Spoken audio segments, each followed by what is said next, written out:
我是大安出了名的恋爱脑公主。大祭司赐我一个金手指，出宫后第一个与我对视超过5秒的人，将会彻彻底底地爱上我。我要将这个能力用到驸马身上。可谁曾想，竟出了意外。我第一眼见到的，竟然是镜子里，是我那普通不美若天仙的脸。这世上怎会有如此美丽之人？我瞪大了双眼，镜中人水盈盈的大眼睛也随之瞪大。我轻触铜镜，怔怔凝视，呼吸都慢了许多。这哪里是凡人，分明是9天玄女下凡。这般容颜，连天上的日月都要黯然失色，地上的繁花都要自惭形秽。我忍不住抬手轻触脸颊，实在是怕惊扰了镜中仙子。我转了一圈，镜中人也转了一圈。珠圆玉润，身段妖娆，我倒吸一口气，天底下怎么有如此完美的女人？这是上天的恩赐，我彻底爱上了我自己。抬着镜子的侍女见我这般模样，立马颤抖着下跪求饶：殿下饶命，奴婢不是有意拿着镜子在此的。府中人都知道，我是最厌恶镜子的。驸马赵成多次辱骂我，让我照镜子看看自己样子，说我面容粗鄙，不堪直视。我怕照镜子，怕镜子中出现自己的脸。自此，我所到之处再不许有镜子出现。这侍女爱美，知道我今日入宫，才偷偷买了镜子，没想到正被我撞上。你没错。我哈哈大笑。赵成有眼无珠，我哪里丑，分明美丽至极。这侍女让我正视自己究竟有多美，该大大的赏赐。赏！我大手一挥，赐那侍女1箱黄金。多亏了她，我才能意识到我绝世无双，是这世间最好的人。我不可自拔地对着镜子欣赏自己。驸马秦景楼不知从哪里窜出来：昭义，你对着这么恶心的一张脸照镜子不觉得恶心吗？还是又想耍什么花招吸引我的注意力？我告诉你，不要白费力气了，看着你这张脸我都想吐。我皱了皱眉，只觉得聒噪。我偏过头，赏了个眼神给他。啧。我什么时候眼光这么差了？声音难听就算了，长得也是油头粉面。我眉头狠狠一跳，我从前是被下了降头吗？长成这样，怎么配得上我？眼前这个面如残月，暗无光，眼若蚊子盘旋飞的丑男人，竟然是我爱得要死要活的驸马。秦景楼不耐烦：你这是什么表情？又朝我犯花痴？算了，懒得与你多说，我来找你是要那套鎏金头面的，素素喜欢，快去拿给我，多看你一眼我都觉得烦。素素是秦景楼的青梅，那是在我婚后才知道的。皇上赐婚的时候不说，成婚时不说，等成婚后装起了深情。他自己舍不得皇家富贵，成婚后发觉我爱极了他，逐渐放肆，不仅把素素养在了外面，还让她舞到了我面前。我因为怕秦景楼生气，一忍再忍，对他们予取予求，养得他们嚣张跋扈。可现在我见到秦景楼，竟毫无喜欢之感，只觉得厌恶。这种人渣不值得我喜欢，更配不上我。我冷笑一声：秦景楼，你找本宫要头面给你的外室，真是好大的脸面。你说什么？秦景楼不敢相信自己的耳朵。昭叶，你别给脸不要脸，要不是素素喜欢你的东西，你以为我会回来见你？还不快把头面给我，否则我这辈子都不会再见你。我忍无可忍，这只丑陋的猪一直在我眼前晃，污了我的眼睛不说，还敢对我出言不逊。是我以前性子太好了。来人，把这只猪给本宫杖责3时，丢出公主府。秦景楼不明所以。哪里有猪？我眼鼻后退一步，不知怎的，秦景楼口中竟有一股屎味。当然是你这头猪。秦景楼气红了脸。昭义，你竟敢羞辱我，就不怕我再也不来了吗？你以后就再也见不到我了。他倒是提醒我了。我转身吩咐，日后秦景楼与珠不得入公主府。见不到他，我求之不得。秦景楼指着我，胸口剧烈起伏。昭义，你真是好样的，竟然用这种方式引起我的注意力。周围的侍卫面面相觑，不敢动手。从前我对秦景楼唯命是从，宁肯伤害自己也不会伤害他。秦景楼上前一步，拉住我的手。你已经成功引起我的注意了，还不快去拿头面？我用力一甩，扬声道：你们都是死的吗？再让这头猪进本宫的身，本宫把你们通通砍了。赵成把秦景楼拉开按倒，秦景楼挣扎无果，放下狠话：你这奴才，看不出公主是在吃醋说气话吗？竟然敢对我动手，我定要你的命！我拿着帕子仔仔细细地擦着被秦景楼碰到的地方，直到手被搓红了才罢休。秦景楼仍在说着污言秽语，我让赵成堵住他的嘴。你才真该拿镜子照照自己，长成这副尊容，能攀上本宫这个高枝，已经是你祖坟冒青烟了。你非但不感恩戴德，还敢对本宫出言不逊，你这张嘴连粪坑都不如，吐不出半句人话，留你在世上简直是浪费空气。本宫恨不得立即送你上路，眼不见为净。我指着拿着镜子的侍女，去掌她的嘴，本宫满意了，那副鎏金头面便赏你了。侍女眼前一亮，左右开弓，没想到看着柔弱，力气倒极大，没几下她的脸便高高肿起，一颗牙随着血被吐了出来。秦景楼的眼神也从恨意到求饶，我自是不肯饶了他。你叫什么？奴婢云儿。好，从即日起，赵成便是公主府的侍卫统领，你是公主府的大宫女。赵成领命，只有几个与他亲近的人肯去，其余的都被秦景楼收买了。毕竟秦景楼不仅是公主驸马，还是永安侯公子，多少有些权柄，而我这些年沉溺情爱，对公主府甚少管教。这公主府如同漏水的水桶，府中人见风使舵，生怕我哪天脑子不好使，又欢上秦景楼了。我理解，但我不能忍受。你们现在就可以离开公主府去秦家了，我公主府不要不忠的奴才。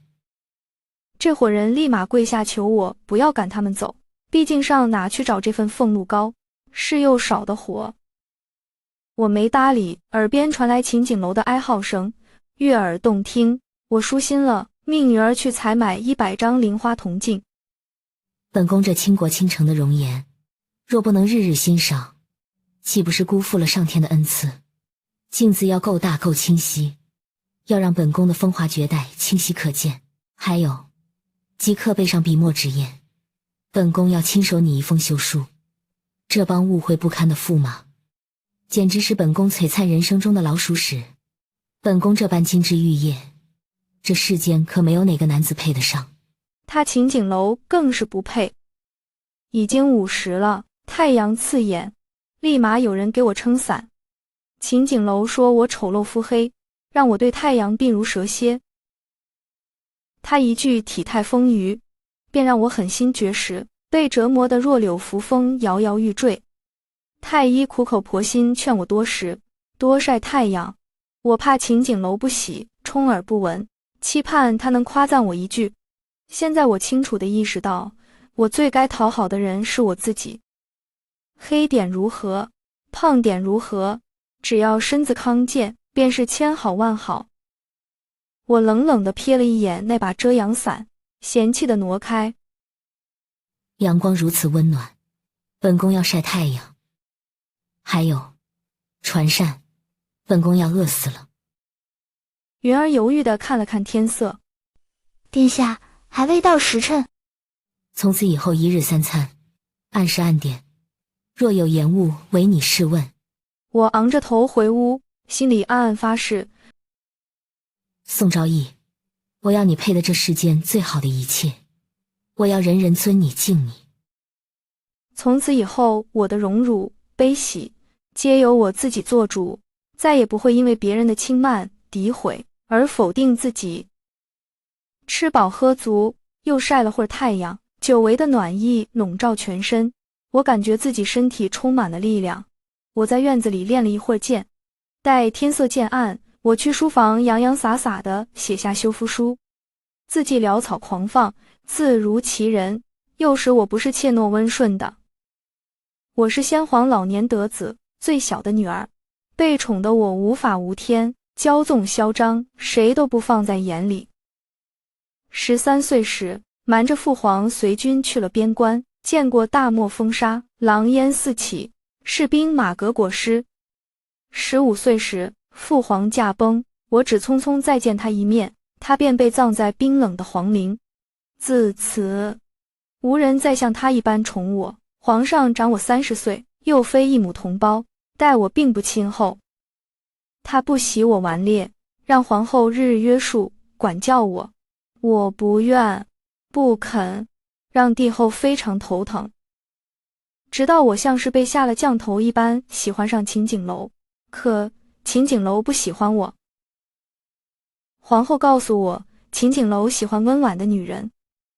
皇后是秦景楼的姐姐，我言听计从，自此收敛了性子，成了京中出名的恋爱脑公主。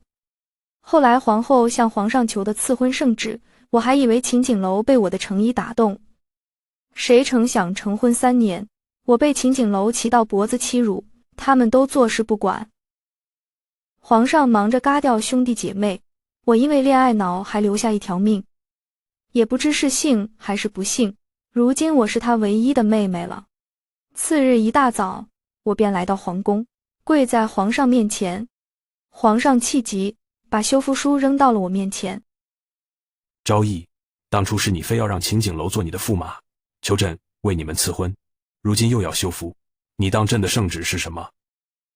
皇兄，我可是你亲妹妹，是这大安的公主，金尊玉贵，长了一副好容颜，秉性也是顶好的，自是要配顶好的男人。秦景楼根本配不上我。他配不上你，你昏了头吗？他是永安侯之子，皇后亲弟，哪里配不上你了？我埋怨地白了他一眼。哪里都配不上，他秦景楼长得不尽如人意便罢了。这些年在官场亦无一丝建树，靠着我昭义公主和皇后娘娘的名头庇荫，勉强周旋，实在庸碌无为，哪里配得上我？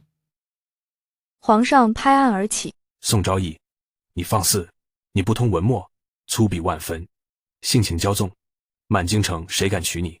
若非朕赐婚，你如何嫁得了秦景楼？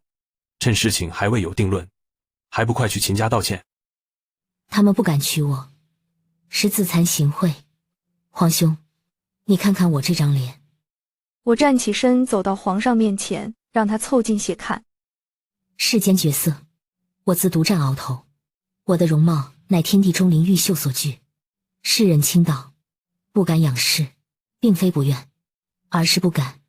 他们深知一旦见了我，便再也挪不开目光。他们自认凡胎俗骨，配不上我这神女之姿。女娲娘娘恩赐我如此容貌，岂是让我委身凡夫俗子的？皇上嘴角一抽，看我的眼神如看疯子。我蹙了蹙眉。皇兄，你别用这种眼神看着我，臣妹没疯。皇上还未说什么，自远而近便传来一阵哭声。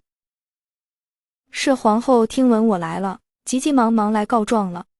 昨天秦景楼满身是血地回了秦家，秦家的灯亮了一夜，才保住了秦景楼的命。皇后身为秦景楼的亲姐姐，疼他如命，一见我，她便红了眼睛。昭义公主，我们景楼做错了何事？先是险些害了他的性命，又要修夫毁了他的名声。纵然你是公主，也不能如此肆意妄为，不讲道理。皇嫂，你看看你，发鬓散乱，衣衫不整，哪有国母的风度？你还记得自己是皇后吗？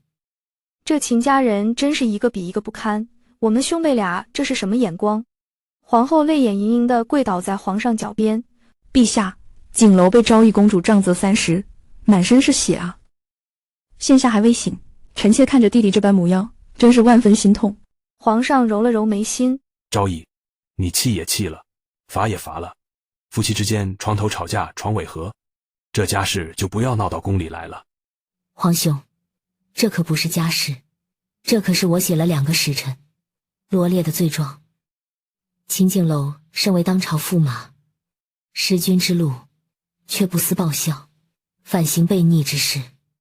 他不敬公主，视皇家威仪于无物，更在府外私养外室，行止荒唐。此等行径，可是藐视天家，大不敬之罪。而永安侯与皇后娘娘身为秦景楼的至亲，对此等丑闻非但不加斥责，反而一味纵容，致使京中流言甚嚣尘上，将臣妹贬低的一无是处。这打的不是臣妹的脸，是皇家的脸，是皇兄您的脸啊！这里是简单的家事，分明永安后一家将皇家颜面视作儿戏。秦景楼如此猖狂，皆是他们纵容。臣妹若不休夫，还有何脸面再见皇兄？皇后震惊了，你竟然真的要休夫？这不可能！你定是妒忌景楼心爱素素，做出这般姿态让景楼求你。我撇了撇嘴，难不成我起个大早是来闹着玩的？皇上紧紧盯着我，昭义，你当真要休夫？皇上不可啊！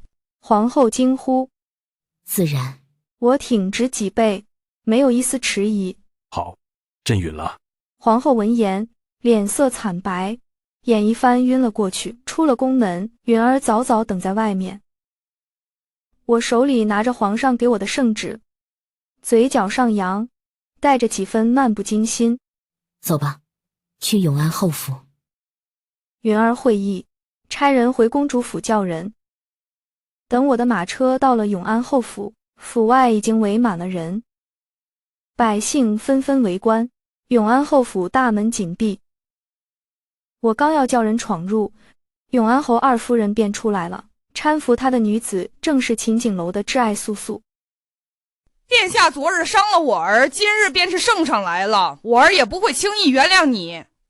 景龙哥哥现在还未醒，这般恶毒的女人，便是跪在这里3天3夜也不为过。他还当我是从前的昭义，任他们驱使。陛下有旨，赐本宫休夫。二夫人大骇，不敢相信。你说什么？皇上允我休夫，他秦景楼配不上本宫。阴谋，定是公主嫉妒景楼哥哥爱护素素，这才佯装休夫，想让景楼认错。我轻吃，懒得废话，只会照成把侯府里有公主印记的东西全搬走。二夫人上一口气还没缓过来，眼见着一群人冲进侯府，脸被憋得通红。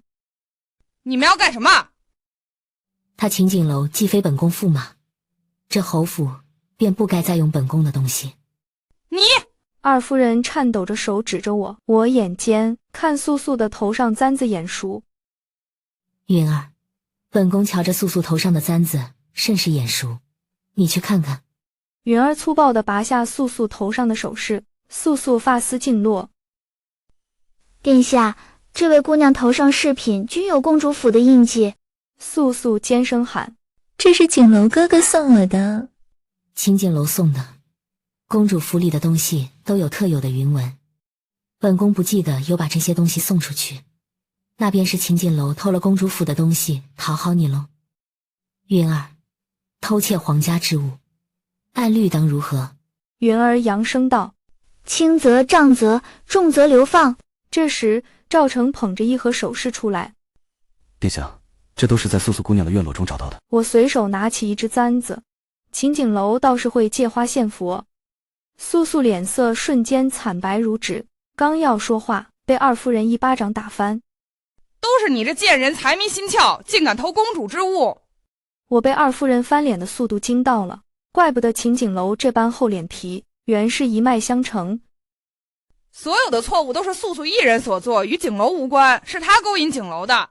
二夫人强撑着笑脸：“殿下，你与景楼3年夫妻情分，可不要被他一个贱人受影响。”那便杖责3世吧，是生是死，听天由命。一箱一箱的东西从侯府搬了出来，秦景楼从公主府拿走不少东西。侯夫人总算出来了，二夫人的女儿做了皇后，儿子又上公主。侯夫人避其锋芒，窝在院子里鲜少出门。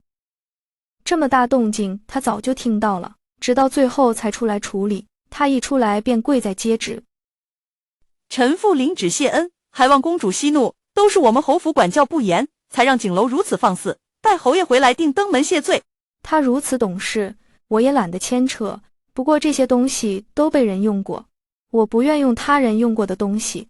遂回身，目光扫过聚在一起窃窃私语的百姓。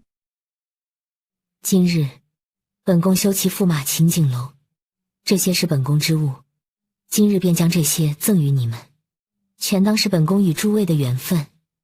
人群中一阵骚动，随即便爆发出热烈的欢呼声。昭仪公主真是人美心善，大气啊，这等气度，不愧为公主。这秦公子真是瞎了眼了，竟然放着公主不喜，宠爱那种肮脏货色。公主真乃吾辈楷模，修夫修得大快人心，公主千岁千千岁。这群人还算有眼光，我满意的接受百姓的拥戴，坐马车回府。公主府内，我斜靠在软榻上，手持铜镜，欣赏自己绝色容颜，漫不经心的听心，换到管家汇报，翻了3倍镜像，心中成名。从前我爱秦景楼，恨不得把心肝都挖给他。公主府的私产俸禄都被秦景楼挪去，用于骄奢淫逸的生活。这公主府的财物常常捉襟见肘，自从修复后，这钱财是积攒的愈发的多。我这个人爱谁，那是要付出一切的。现在我最爱自己，那便对自己最好。将先皇御赐的那几株千年人参、冰山雪莲，还有皇上前些日子赏的南海珍珠粉，全部取出来。本宫要用最好的材料研制养颜粉，本宫这张脸可得好好保养。管家有些犹豫，这些东西可渐渐价值连城，仅用于做养颜粉，是否有些暴殄天物？暴殄天物，本宫这张脸才是这世间最珍贵的宝物。这世间万物皆有其主，宝剑配英雄，好马配好鞍，而这世间最宝贵的东西，凝练成的养颜粉，自然要配本宫这倾国倾城的容貌。只有本宫都容颜，才配得上它的药效，这便是他们最大的价值。当然，只是养颜我并不满足，人生极乐事应该一一体验才是。本宫还要招夫，便先招10个吧。管家磕巴了。10个。我有些苦恼地揉了揉头。是有些少了，不过本宫的俸禄可能也就够养着10个人罢了，改日再向皇兄多讨些便是。你只管去挑，觉得好的通通给本宫送来。管家面有难色，这公主豢养男宠都是私下进行，殿下如此大张旗鼓，怕是会被陛下怪罪。我摆摆手，皇上可就剩我这一个妹妹了，他疼我还来不及，怎么会怪我呢？相反，为了表达他的皇恩浩荡，他只会对我好之又好。况且他自己后宫佳丽3000，我不过就10个男宠，难道还不算懂事吗？名单送上来之际，我的指尖在一个名字上停留许久。萧彻，我幼时在边关跟在我身后的小兵，如今已成了威风凛凛的常胜大将军。我对着镜子左照右照，看来我的魅力真是无人能及。连陛下亲封的常胜将军都忍不住成为我的裙下之臣，我这该死的吸引力。公主，萧彻将军在外求见。片刻之后，一个高大威猛的身影步入殿中，来人走到我面前，单膝跪下。我居高临下的看着他，指尖轻点桌面。别来无恙啊，萧彻。我越看越满意，伸手戳了戳他坚硬的胸甲。萧将军如今功成名就，怎么愿意做本宫的男宠？萧彻沉默片刻，骤然起身，双手搭在我肩上，力道不轻不重。臣见公主如明月，当年若非公主相救，臣早就成了边关枯骨。臣此生唯愿陪伴公主左右，万死不辞。他未说什么，只是给我轻轻按摩头部。我自然不会只有萧彻一个，管家眼光还不错，挑的男人都属上品。萧彻见状，虽吃味，却也只是委屈地求我多记得他。我很满意他的识相，出门在外便总是由他陪着。这日我去千金阁拿请了匠人打造的头面，没想到又碰到了秦景楼和素素，他们二人生命力道顽强，每人30板子，如今还能跑能跳的。素素眼尖发现了我，立马躲到秦景楼身后。景楼，是公主。素素泪眼盈盈，一副极其害怕的模样。殿下定是知道你在这里，来寻你的。秦景楼既吃不记打，见了我眯了眯眼。宋昭义，你现在还跟踪我，是知道错了？不过晚了，你修夫害我名声扫地，我姐姐病倒，你跪下磕100个头，我还能考虑要不要原谅你。你让我向你磕头？我自然不会只有萧彻一个。我像是听到了什么笑话。你配吗？我扬起下巴，眼中是毫不掩饰的厌恶与嫌弃。你也不撒泡尿照照自己，不过是个靠着裙带关系上位的废物。本宫当年眼瞎，竟觉得你是个好的。瞧瞧你现在的样子，面色苍白，脚步虚浮，一看便虚得很，没了本宫的庇佑，你连条狗都不如。秦景楼嘴唇颤抖着，却连一个字也辩驳不出来。素素看着跟在我身后的萧彻，殿下修夫，难不成是早与萧将军有牵扯？妾身不懂什么大道理，但也明白什么叫忠贞。放肆！我厉声打断他，要忠贞也该是他忠贞于本宫，本宫乃天家血脉，金枝玉叶，本宫看上谁是他的福分，如今本宫厌了烦了，亦是他的荣幸。至于你，我上前一步，一个没名没分的外室，也配在本宫面前说话？宋昭义，你别欺人太甚，你以为你是什么高高在上的公主？我这里可有你当年像狗一样求我的信。你说，要是让所有人知道你卑微下贱的真面目，你会不会羞愤自尽？萧彻怒目圆瞪，抬手想打秦景楼，我拦住了他。我呵呵一笑，秦景楼不解地看着我，他以为会在我脸上看到惊慌失措，可惜没有。秦景楼，你真是可怜又可笑。秦景楼愕然。我环视四周，目光掠过那些或好奇或鄙夷的百姓，毫不掩饰地扬声道：你口中的信，不过是本宫年少时被猪油蒙心，真心错付的愚蠢过往。你那些这些威胁我，是想证明什么？证明你除了靠本宫施舍来维护你可怜的自尊心，便再无任何拿得出手的长处了吗？你尽管去让所有人知道，本宫不怕，本宫真心相对，是你秦景楼不忠不义，是你有错，而非本宫之错。公主殿下，景楼是男人，男人3妻4妾很正常，他有何错？我们做女人的，不就应该3从4德，闻声听话吗？怎能有反抗之心？此言差矣，本宫乃天下顶好的女子，配站在本宫身边的更应该是人中龙凤，她算什么东西，也配本宫3从4德。况且男人3妻4妾是天经地义，那女人3夫4郎是不是也该理所应当？想要坐享其人之福，先看看自己配不配。日后谁在本宫再提什么3从4德，一夫为天，便是藐视皇权，杖责80。素素被吓得瘫倒在地，大气都不敢出，四周百姓被我的气势吓到，一时鸦雀无声。不知是谁带头，百姓中爆发激烈的呼声：昭义公主真乃女中楷模。公主说得对，凭什么男子三妻四妾，女子三从四德？公主修夫修得好，她配不上公主。自这之后，京中掀起了一阵修夫的热潮。起初还有人指指点点，说些牝鸡司晨、不成体统的闲言碎语。可我亲自下场帮他们成功修夫后，那些尽受夫家欺负、忍气吞声的女子纷纷效仿。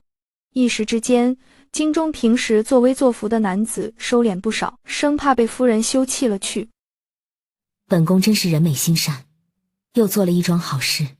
吃着萧彻亲手包的葡萄，眼前一面大镜子照着我的脸，我突觉腹痛，喉头一甜，吐了一口血，染红了胸前的衣襟。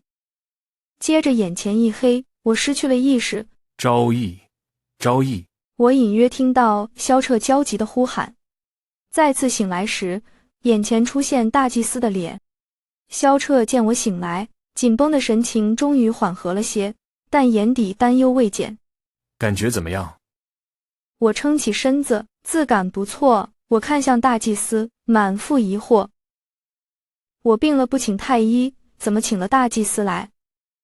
大祭司告诉我，是萧彻发现我吐的血中有一条小虫子，怀疑有蛊虫，才请他来。殿下，你的确是中了蛊，还是情蛊。不过我上次给予你的金手指恰好与其相冲，杀死了蛊虫。所以我之前那么喜欢秦景楼是中了蛊。大祭司点了好头。正是。我松了口气，我就说我怎么会喜欢上秦景楼那种货色？是何人所为？是皇后娘娘。萧彻告诉我，永安侯二夫人，也就是秦景楼和皇后的母亲，出身异族。当年永安侯对二夫人情根深重，便是由于蛊虫，而皇后也习得了这门秘术，在皇上还是皇子时，与他琴瑟和鸣。自从皇上登基，有龙气庇佑，效果渐微，而秦景楼资质平平，难以在官场做出成绩。所以皇后把目光看向了我，给我下了蛊虫，让我爱上秦景楼。自此，这姐弟俩儿扶摇直上。皇上得知此事后，已经将皇后打入冷宫。永安侯被解除蛊虫后，对这么多年冷落侯夫人后悔莫及。可惜一切都来不及了，侯夫人已经决意休夫，昨日带着嫁妆回了酉阳老家。永安侯悲愤不已，把二夫人捆了，日夜折磨。至于秦景楼这个儿子，也被永安侯逐出家门。而前几日和我说忠贞的素素，当日便卷了秦景楼仅剩的钱跑了。那日大祭司还告诉我，这金手指消失时间不定。我毫不在意有没有金手指，我的模样、身份不会变。这段时间我的一举一动、一言一行皆是随心而为，我有信心，哪怕金手指消失，我亦不会改变。又过了3年，皇上给我赐了封地，让我去封地作威作福。实在是这一年我引得无数有志儿郎甘做面首，人才流失严重。皇兄受不了了。昭义啊，你换个地方霍霍吧。我领旨，正好京中待得有些腻了，去尝尝不一样的更好。离京那日，马车却被一个乞丐拦住。昭义，我是景楼啊，求求你原谅我吧，我知错了，我愿意做您的面首。看在我们过往的情分上，求求你收了我吧。我连马车都没下，把名字在脑海里过了一圈，实在想不起来，遂让赵成轰走。没办法，这些年我身边来来去去的男人太多了，实在记不住每一个。后来我一生活了86岁，有记录的男宠100来人，至于那金手指消失与否，我这辈子是一点没感觉到。